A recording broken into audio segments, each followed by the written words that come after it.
আসসালামু আলাইকুম। প্রায় ১০ বছর পর দুর্গাসাগর ঘুরতে গিয়েছি, বরিশালের দুর্গাসাগর। বরিশাল সদর থেকে ০.৫ ঘন্টার সময় লাগে। দুর্গাসাগরের ভিতরে ঢুকলাম দিঘির কাছে। এই যে রাস্তাটা গেছে ওদিক দিঘির কিনারা ঘিরে এই রাস্তাটা একেবারে সম্পূর্ণ চক্কর দেওয়া যায়। আমরা ওদিকে যাইনি, আমরা দিঘির ঘাটে গিয়েছিলাম। স্পিড বোট আছে,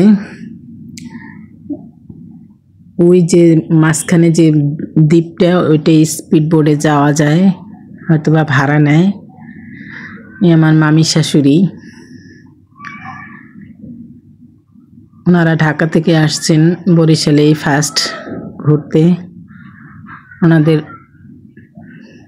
নিয়ে একটু ঘুরতে যাওয়া হয়েছিল।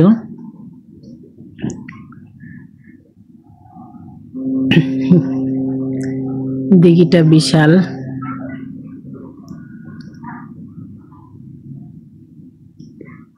ওই সাইড থেকেও একটা বসার স্থান আছে।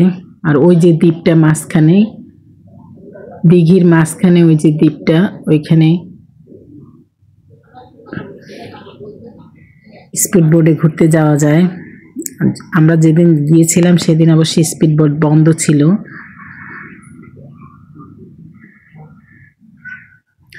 চারদিকটা পানি খুব স্বচ্ছ।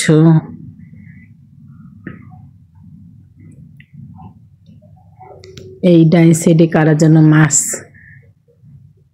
চাষ করতেছে, ঘিরে রেখেছে। এই আমার হাজবেন্ড, তারা ঘুরে ঘুরে দেখছে।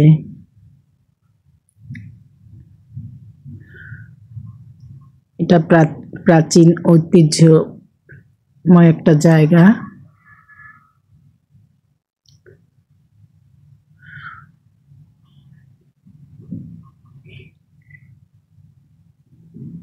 এই যে দিঘিটা সম্পূর্ণ আমি দেখালাম।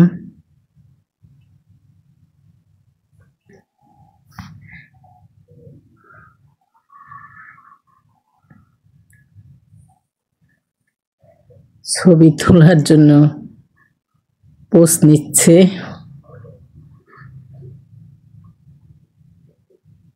এই সাইডে দুইটা তাল গাছ আছে, সিঁড়িটা খানি চওড়া। আমরা উপরে উঠে আসলাম। এরপরে এই যে আমরা আসছি এখন গুটিয়া মসজিদ। গুটিয়া মসজিদের সামনেটায়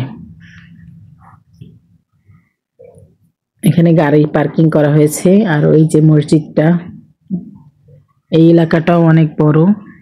দুর্গাসাগর রাস্তার বাম দিকে, আর ডান সাইড ৫-১০ মিনিট গেলে পর আবার বাম সাইড, ডান সাইডে গুটিয়া মসজিদ।